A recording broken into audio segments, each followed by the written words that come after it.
Mayong agaliwat kag ari na kita sa second portion sa aton Kape at Issue TV program. Kag sa second portion ang aton bisita isa ka Ilonggo, tunay nga Ilonggo kag kapitan ini siya sa barko kag OFW and overseas advocates. Madagan senador sining 2025. Ang aton bisita amo si Ship Captain Rilly Jose Jr., official candidate sang Kilusang Bagong Lipunan para sa senador sa 2025, isa ka Ilonggo. Gapangayogi sa inyong bulahan nga buto nga dalon yung masabi sa ikadusi lang dira sa pagka senador sa 2025. Sir, good morning kag welcome sa Kape at Issue TV program. Hi, good morning and mayong aga sa tanan nga Ilonggo. This is Captain Riley Jose Jr. from Arevalo, Iloilo City. No, actually I was born from General Santos until high school, and then diri ako nag-eskwela sa John B. Lacson, graduated valedictorian in 1987 sa Villaman. So dito ako nakapangasawa. Ang akong asawa is a teacher from Ramon Abansenia National High School in the name of Barbara Rodora Abad Jose, no, but unluckily she passed away during the COVID days, no. So diri ako, and then I became a seafarer for 25 years, and then after 25 years nag-retire ako at age 45, and then I started my own agency, ang GMM Global Maritime Manila, and also the GMS or Global Maritime Ship Management Inc. No? So duha na siya, ang isa pang overseas, ang isa pang domestic. So amo na. So I have 3 children. Ang una ko is si Rigel Kent, now chief mate, license, owner of Barcade dira sa Cubics na nag-open man kagahapon. May duha ako akaapo, si RR and si RK. Ang second ko is si Barbie June, which is a graduate of tourism in John B. Lacson man, and the owner of Matahum, kung na-visit ninyo ang Matahum sa SM City. So that is owned by my daughter Barbie, no. And then my agot is graduate pilot naman. Sa Kalawakan naman siya, no. Hindi siya gusto sa dagat, gusto niya sa Kalawakan. So amo lang na. So I am here. Hindi ako pwede mangampanya, labi na nga ari kita subong sa Kalawakan na gali, no. Bawal pa mangampanya, but I would like to tell you that I am an Ilonggo, no. And I am proud to tell everybody that nakasulod kita sa 66 senatorials nga mag-race sa 2025. So I am very happy and proud that a maritime sector or an OFW sector or a captain or an OFW managed to have a ticket for the Senate race, no? So amo lang na. Kada person mo batian nga may saka kapadlagan nga alin siya nga sa dagat yang nobra. Kahit siguro pabugaltan sa atong diplomates mga OFW, no? Nga may ilas representante ka mo sa Senado. Hindi ba, Frances? Kag the only Ilonggo senatorial candidate sa 2025 election wala naman natong pinalaga nga Senate President Franklin Drilon, late Senator Miriam Defensor Santiago, wala naman gani. Ibulos naton si Captain Rilly Jose Jr. Are you running for Senate under the banner of Kilusang Bagong Lipunan? Yes, sir. So I am running under the Kilusang Bagong Lipunan. And at the moment, I am also the national president of the party. No, so I am the only senatoriable under the KBL. And I am proud to tell you again na gihambaluman kagina from Tani, masolid naton ang Marino, ang OFW on May. And Ang muna gani siling ko, kung magbuliligay lang ta, I think we can manage to have one seat in the Senate on 2025. Madalagan ka, Captain Jose, Captain Riley Jose, sa Senado being an independent. We admit that being an independent, kag wala ka partido, do mabudlay ni. Do wala ka Yes. sang world machinery. Lain sa ibang dira, mga re-electionist, ara sa pro-administration candidate, kag nakilala na ini sila. So how you manage your campaign nationwide? Are you banking the support of seafarers and OFW nationwide and worldwide? Yes, that is very correct, no? This is a big challenge for the OFW and the seafarers, no? Look, for how many years wala gid kita sang suporta sa aton nga sektor sa sulod sang Senado, no? I am a seafarer for 25 long years. And then I own my office, manning agency, for 12 years in Manila. I have seen a lot of seniors, no, sa maritime sector. I have seen a lot of well-known people nga pwede gid dyan magpadalagan, no. Nagtingala lang ako nga hindi gid sila, no. So maybe they just don't like politics or anything like that. But in my case, I think this is a very big challenge for us. Being a KBL president, no, national president, sayang ang partido eh. It is already a political party.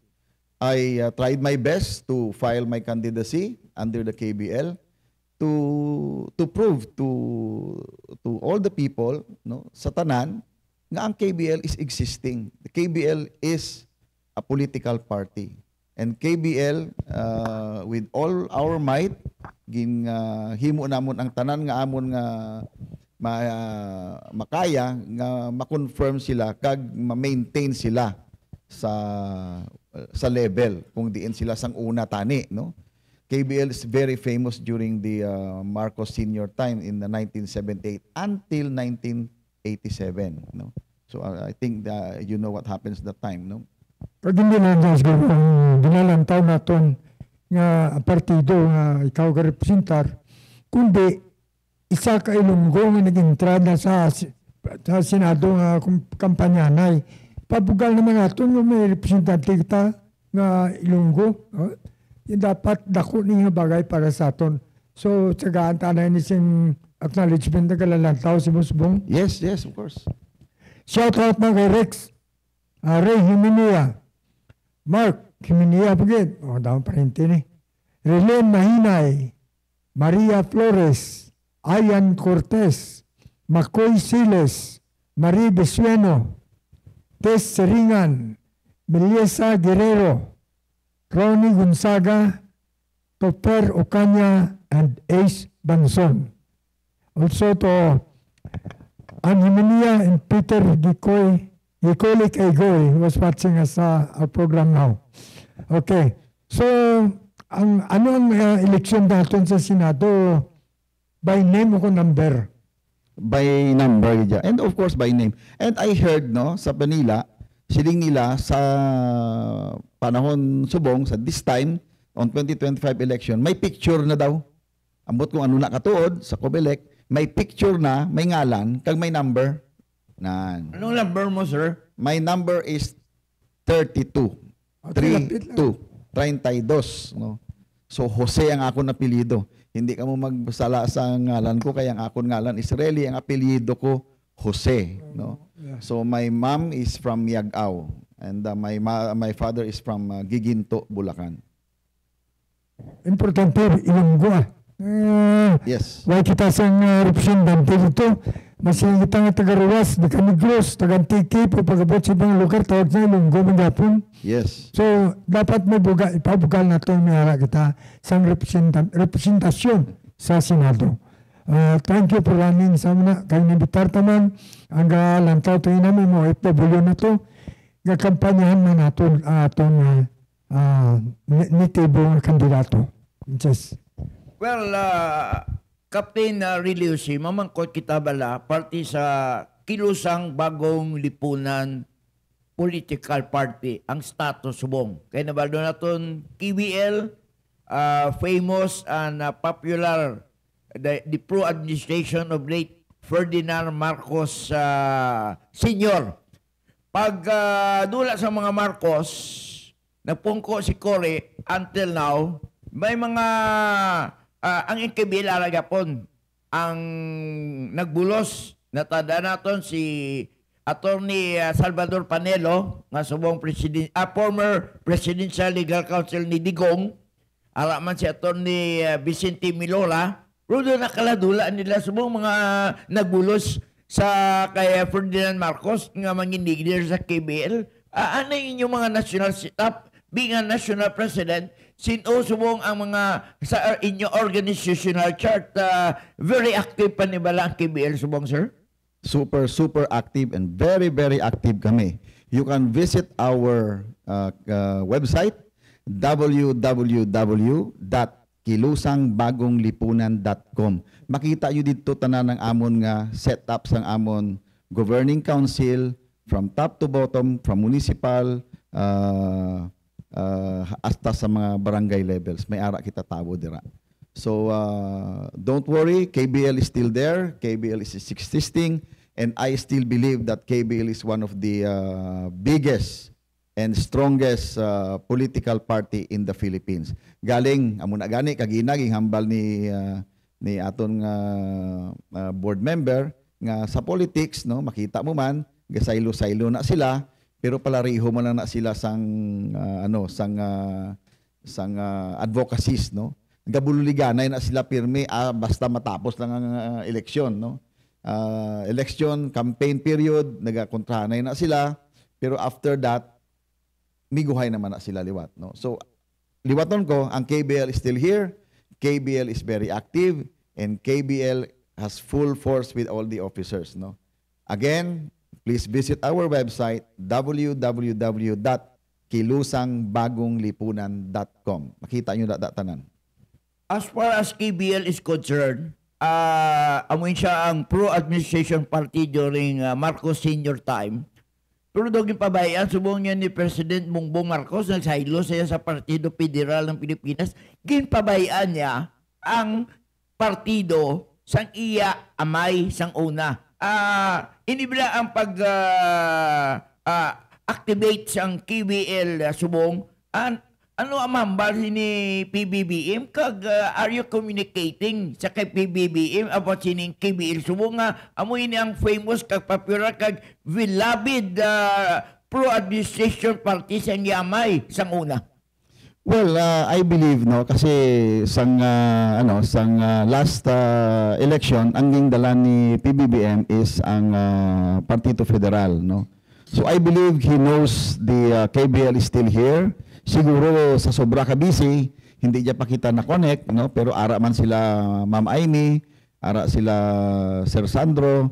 I believe they know that we are existing. They know that we are here. And siguro gaanta sila time, no? Sooner or later, wala pa man kampanya mo. I think during the campaign, Ma'am, Sirs, ari lang ko dire to support you, to show you that I am here to protect KBL, no? So, ari lang ko. I think somebody can hear me from their side, no? From the Marcoses, of course, from PBBM, from Ma'am Amy, Sir Sandro, o sino man dyan. Again, we are here.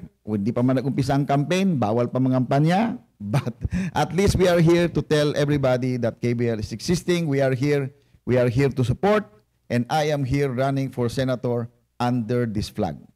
Kag ang mga KBL old stalwarts diri sa Panay, siyempre, ang atong pinalangga nga former assemblyman, former Banat Party List Congressman Salvador Badi Britannico. Dayard KBL ni siya, Marcos Buigid. Si Vice Mayor Sangamtik, Julie Pacificador, kag ang anak niya si Mayor Junjun Pacificador. Are you communicating sini mga old stalwarts, old guards ang KBL? Kag nakastorya bala ka mo sining i-mention mo Senator Amy Marcos, Congressman Sandro Marcos nga active pagali ang KBL kag ikaw ang mapadalagan senador kag ipabugal kinila tani nga ginadala mo po niya ang bandera sang kilusang bagong lipunan sa imo pagpadalagan senador sa 2025. Yes, and mind to please note that I am an Ilonggo, no? So this also prove that even in KBL, hindi naton ginalantaw ang kolor naton o ang aton nga pahambalon o kung diin kita halin, no? As long as we can lead the people, we allow them to lead in our party. Of course, you mentioned sila Mayor Pacificador. I managed to talk to them before during the campaign, but now sobra ka busy and daw bag-o pa man lang ako nag-start liwat sang giho namon. I think this Christmas season sa akon bakasyon libuton ko gid na sila. Pangmustahon ko sila, mga sirs, mga mayors, KBL, ari kami. We have to talk, we will meet. I will do my best to catch you and to be in your area as soon as I can. Pwede ka mag-alit sa mga galantaw sa nasunod. Of course. Maria Lugtahay is watching. Luma Arninduki Valdivieso. Larry Lau, Lars Lau is watching. Shout out mga Marilo Mariano. Lani Odekpa. Violeta Garcia. Karen Santos. Neva Lopez. Berkeli Sigria. Ria Maculada. Sharon Marcinio, Betoni Eden, Elisa Santos, Luisa Baron, Russell Camiel. Dami siya lantaw sa aton ng mga mga viewers sa inyo subong. Kaya palagan ng Ilonggo mo. Tida wala ta representasyon sa estado ng Ilonggo subong pa lang. Kung matabo, buligan ta. Francis. Thank you, sir. Well, ang ato nga pamangkutan nun kay Chief Captain Rene Jose Jr. Ang imo bala political history nga nakasulod ka sa KBL, ano nga tuig? Kag are you members ang KBL party? Ano anim pabla sa una? Kag hasta subong? Okay, so very, very good question. This is the history of me being part of the KBL and into politics now. So, marino ako, no? So, I stopped sailing on 2012, no? When I started my company. And then here comes 2016, no? I am a golfer. Nag-golf ako. And then one of our leaders there, nag-invite sa amon na mag-join kami sa Alyansang Duterte and Bongbong. That is Aldab sang una, 2016. Sa Manila na nga golf Sa club. Manila na nga golf club. Sino na nga leader, sir? Si Admiral Lista, napatay na siya sa COVID man. No? Admiral na siya sa Coast Guard. Na he also became the president of PNOC during the Duterte time. So knowing Duterte, because ako taga Jensan, when I hear about his name, nag-join ako. And then of course, BBM. And my wife is an Ilocana. My father-in-law is a pure Ilocano, no, from Lawag. So ging ko na mag-support gid ako sa Aldab. So I became a supporter of these two gentlemen, this very great powerful gentlemen, Rodrigo Duterte and BBM, na parehong naging presidente, no. But that time BBM lost to Lenny as vice president, so 2016. Yes. Dito ako nag-start maka-join sa mga politicians, no. So 2016 nagdaog si Duterte, si President Duterte, I mean. So permi pagka may mga occasions, upod na kami sang misis ko. Ako may company naman, permi ko na nag-upod, no. Until pandemic, a very bad day in my life. I lost my wife due to COVID. And then medyo blanco ako sa office. Ging katok ako sang mga grupo ko nga really buligi kami. Mapadalagan si BBM as president. Of course, ging supportahan ko siya as vice president. I have to support him again being the president, of course, no? So dira na ako nakasulod sa KBL. Ging himo nila ko. Actually, they even offered me to run as senator last time, no? Sa 2022. But atras ako kay tungod sa may mga ano man, may mga advices man sa amon sa babaw. Nag-atras ako, and the group, KBL group, put me as the vice president for the Visayas. Ako ng Region 6, 7, and 8. So, kung makita nyo during the campaign last 2022, ang KBL office diri sa Iloilo, which is near San Agustin Church sa Haro, that is our office. That is my office as the vice president of KBL. On my own, na gingastusan ko gina, on my own. So may tawo kami da, and then naglibot ako sa Region 6, 7, and 8 at that time. So, to make the long story short, after a while, nagkaroon kami ng election convention sa KBL on February of 2022. No? Now, na-elect nila ako as the president of KBL. So you can see there, ang amon nga chairman is si Chairman Delson of Kalinga Apayao.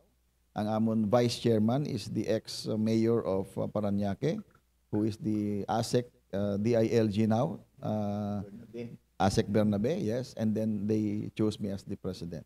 Dira nag-start ang akon nga presidency sa KBL. And then, make the story short again, kay una mo tanan ng papeles sa Comelec, okay na tanan ng may tawo na kami, may web page na kami, okay na ang amon mga tawo. Now here comes 2024. Mangkot ako, sino magpadalagan sang senator naton? Wala naman 5 tawo. Kay tanan ato sila sa PDP kag PFP. Wala gyapon sa KBL. I tried, no? Sige, I will file my candidacy. And thank you, thanks God, thanks Lord, no? Ari kita subong. So nakasulod ako sa 66. Now I am number 32. Hindi na ako mag-atras ini, no? I believe in my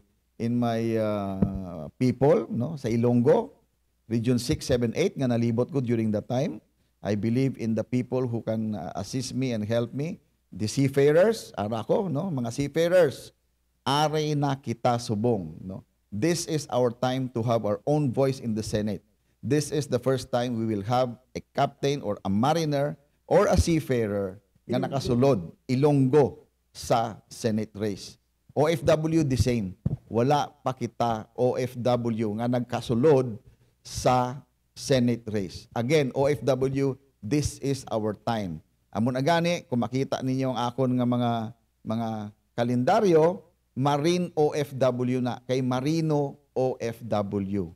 Kung magkaisa lang ang Marino and OFW around the world, may kadtuan kita sa Senado. Okay. Ari naman, i-acknowledge sa naman yung mga Yes. damo galantos mo. Kada sa gimana si Ted Lacson Calvo. Ari, po mo na Marino. Dapat bumaga-kunta ka na kamo sini. Lisa Garbino, Swatching, Juning Erasmo, mga leaders niya. Peter Icole Kaigoy, shoutout to Sino, GR Villalba, mga media ng mga buputa, Rosendo Himenea, Maya Himenea, nabros ko sa Ilonggo po, biligan ng atong Ilonggo nga po, dahil sa Ilonggo po, kilala ka mo da, mga Himenea, damo ka mo da. Danilo Moca, Lars Lau, Norman Valdivieso, kilala mo si Lars Lau? Yes, I know him very, very well. Okay. Pele Ramos, J-Mark Cablan, Rimark Puentenigra, Marvic Tigas, Lisa Garbino. So, ko tita kay Captain Sino, sa mga OFW na itong mga problema na nagtuluhaw, nauli lang itong OFW, kung saan nang daw sa balay ito yung gubre, domestic welfare. Now, diri sa mga seafarer na ito, may mga problema ka man nakita, bla. Of course. Damo siguro. Of course. Naway mataga na atensyon kaya wala kita representasyon. Yes. Okay. Pwede masikira kita, ano mga problema ngayon na?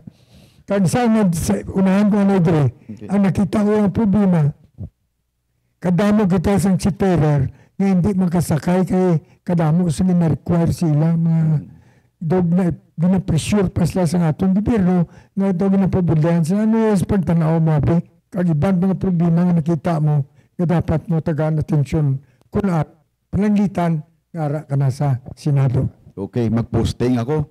Kung wala ka mo obra, mga seafarer, ang akong opisina ara sa 1987 Angelinaw Street, Malate, Manila. GMM Global Maritime Manila. Overseas ina. Kung gusto nyo, bisan pa paano, maka-experience kayo sa domestic, go to same building, but in the 4th floor office, GMS, which is Global Maritime Ship Management. Okay, amo ni. Sa mga bagong graduate, no, all I can say is that kinahanglan mag-ano gid kamo, magtinguha gid kamo. I do not up to now, I still do not believe nga wala obra sa Manila, no. Ang nangin problema naton diri sa aton sa probinsya is that they always move too late, no? Very late. Ga-apply sila after 3 years, up to 4 years, no? Kaya ang rason pirmi, nagatipon sila, nag-obra sila, ga-tricycle sila. I said, no. Pagka-graduate mo, go ahead. Go around Manila and go find a way na makakita kagid sang obra. Damo-damo obra, damo-damo opisina nga pwede magbulig sa inyo. I do not believe nga wala sing masudlan sa Manila or even diri sa Inter-Island kung hindi lang kamo mamili, no? So okay, one thing tanan man nga kurso may amo sina, no? May ginaswerte, may hindi, no? Sino magsiling, no? Do you think all the nurse graduate nangin nurse, no? Hindi man, no? But ang permi naton makita, ang marino. Kay permi, makita mo dayon ng isa ka kadete, sooner or later, 10 years from now, chief engineer o kapitan. No? But they did their job. No? They study, they educate themselves, and they train themselves, discipline themselves to have their own job on board. No?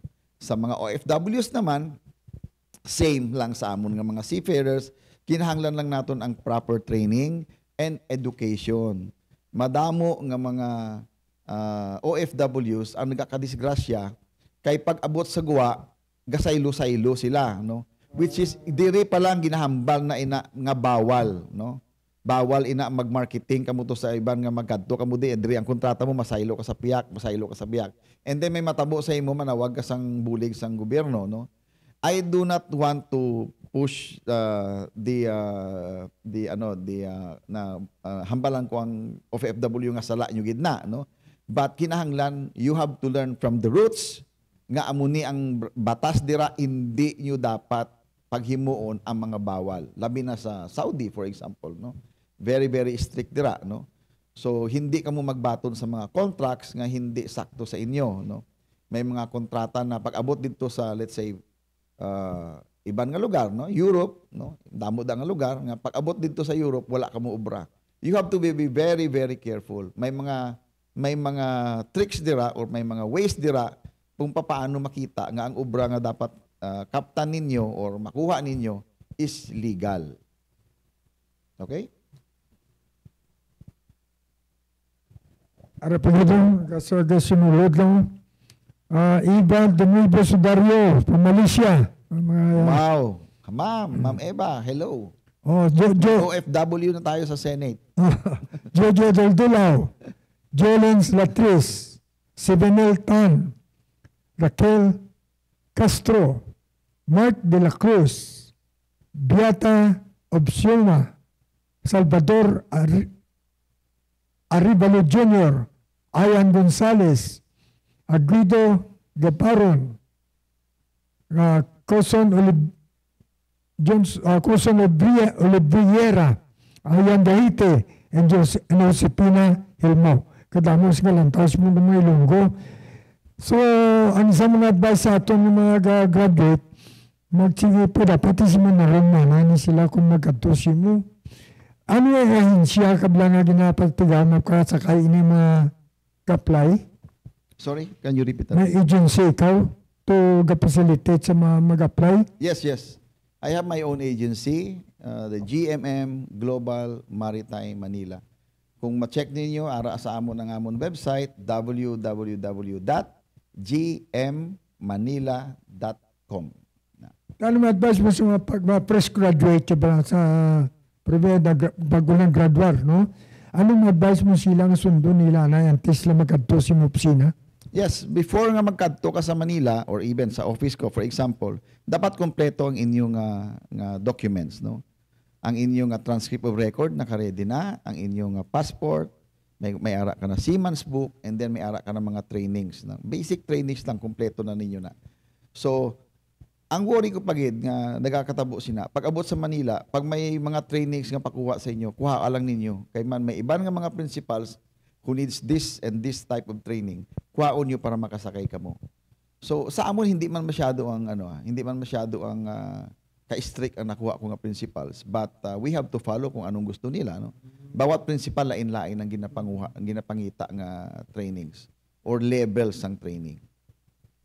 So, kinanglan dali ni sila antes magadto si mo kumpletuhan na nila mga requirements, mapapilis niya, dokumento nila, kag nakagis labi mga seminar sa mga para bala hindi na mabudlay man si mo patigawon sila. Yes, of course. Yes, mga principal mo ni hindi bala pariner nila ban?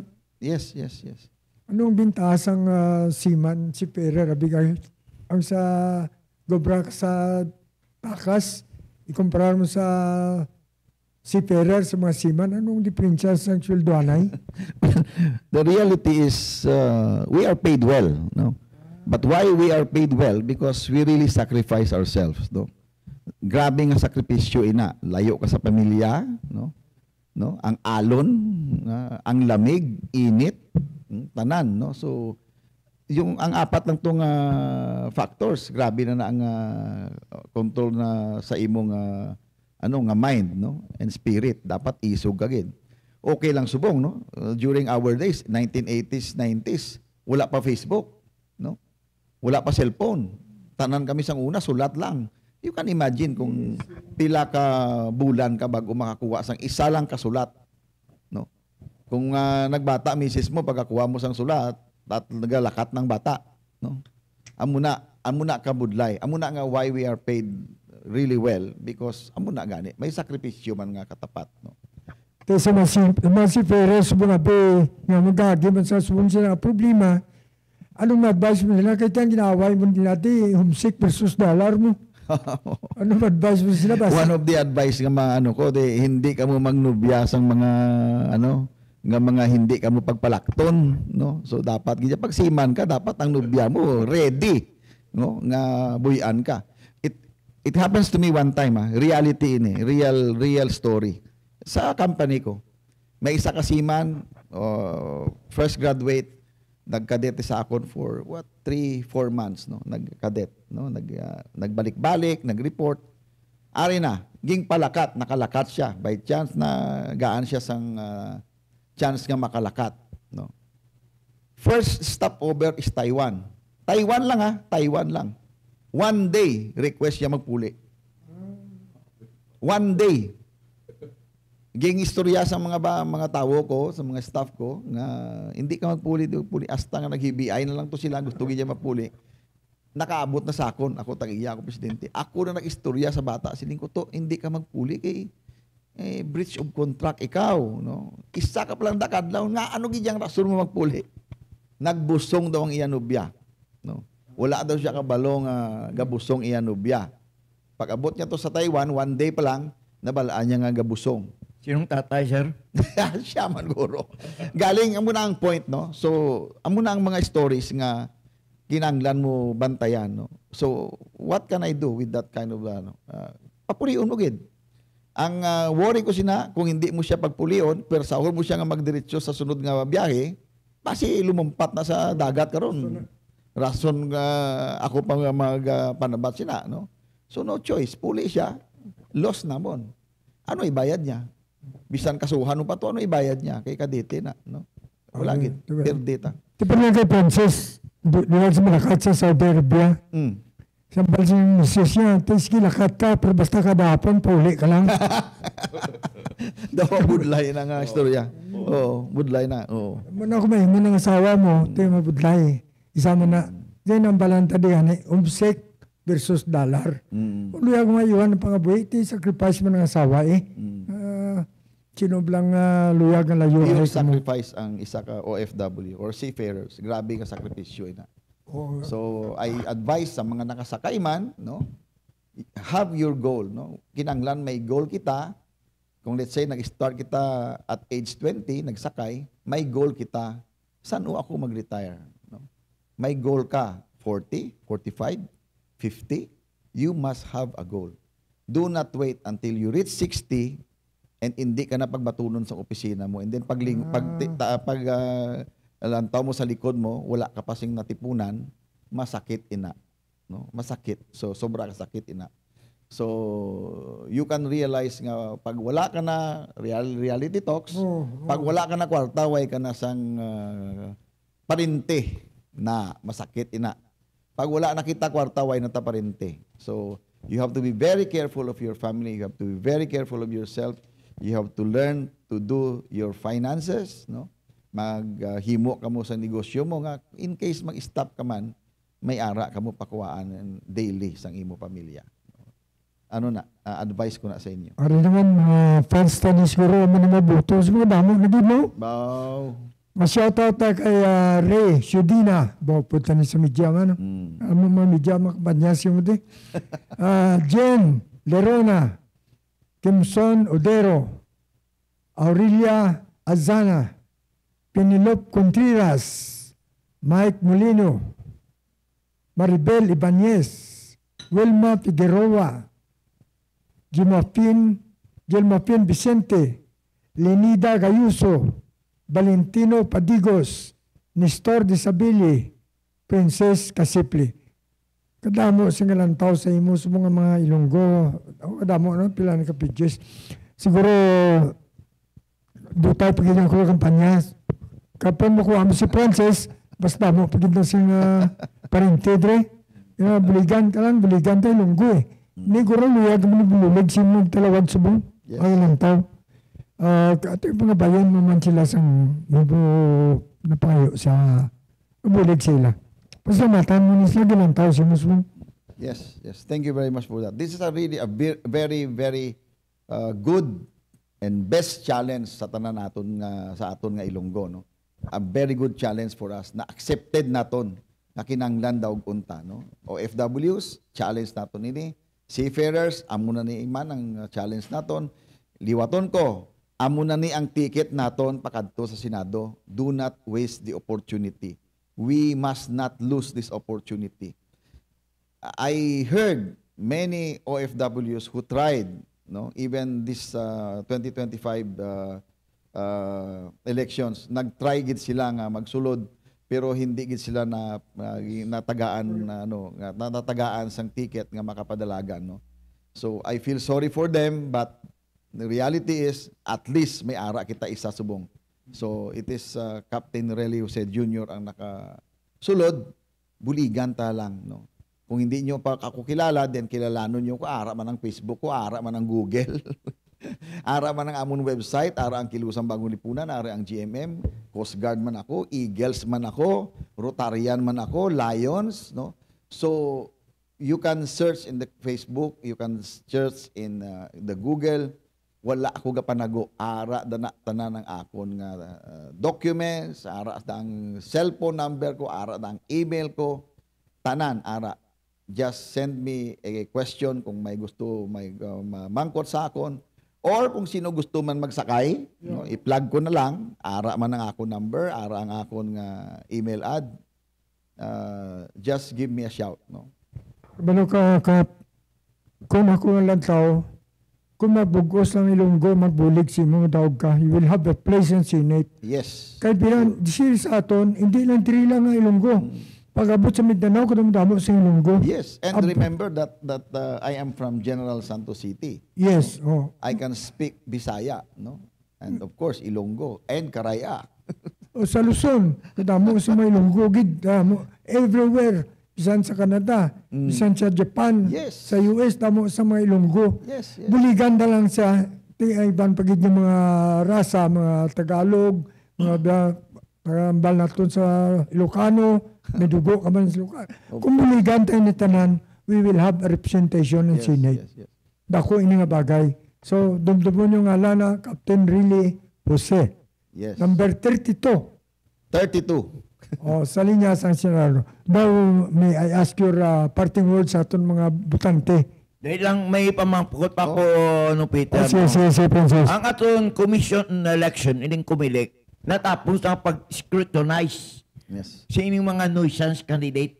Kag congratulations, kay wala ka madeklara nuisance candidates, kaya gin-publish na nila sa aton national papers, Yes. ang mga nuisance candidate nga ilagin pang disqualified that not allowed running for Senate sa 2025. Kag ining atong bisita, si Captain Riley Jose Jr., number 32 sa Senado, qualified for running sa aton Senado sa 2025. Yes, that is very true. I believe the Senate's na nag-file on October was 183, no? So 117 gid ang nanoisans. So damo. So 66 lang kami ang nakasulod. Sa itong pagpating, isa sa mga bagay, the important matters, nga wala kayo ma-disqualify ka, you are very qualified to running for Senate, ang imo partido, kinusang bagong lipunan. Yes, it can be. It can be one of the factors, no? So, but I believe COMELEC is very, very keen on scrutinizing the candidates. Gina-check na nila ang background mo, Facebook mo, kung makita ka sa mga news, about how they do it, I really don't know how, no? But again, I'm thanking COMELEC na nabigyan tayo ng chance, nabigyan ng chance ang isang Ilonggo, isang of course, my wife is an Ilocana, no? But I live in Iloilo, no? Diyan sa Bilya, sa Arevalo, and this is our chance again. So I'm shout out para sa mga Marino and OFW. Shout out ko lang. Pag tayo nagkaisa, may kalalagyan tayo sa Senado. Okay, last na ito yung lawag, daw lantat. Karon na tama na nga bag akomodar. Shout out na kay Helen Fernandez, Delicious. Sammy Vigil, Aladen Moreno, Helen Salvan, Andy Paxial, Dan Ardales, Lisa Labadjano, G-Boy Briones, Jericho, Cleo Baswigan, Evan Molina, and Rafael Palyesa.